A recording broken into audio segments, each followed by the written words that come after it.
पान लागेलू। मुजफ्फरपुर के लीची बुची बनारस के मगही पान लागेलू।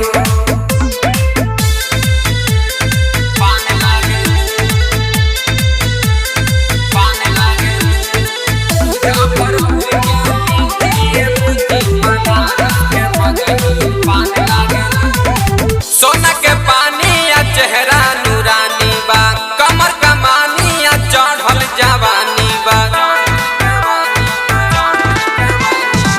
सोना के पानी या चेहरा नूरानी बा, कमर कमानी या चढ़ल जवानी बा।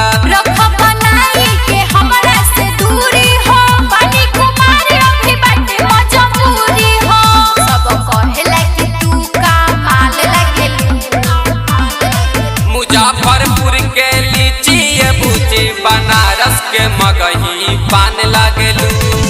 मुजफ्फरपुर के लीची बुची बनारस के मगही पान लागेलू। मुजफ्फरपुर के लीची बुची बनारस के मगही पान लागेलू।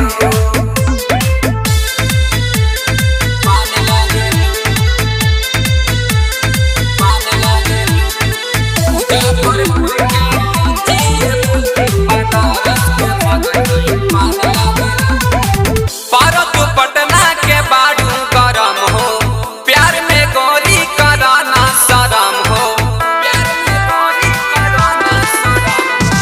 पारत पटना के बाड़ू गरम हो, प्यार में गोरी कराना शरम हो। बिनय बिहारी कोरोना बरियारी, ऐसे न हमरा के धरल कबारी।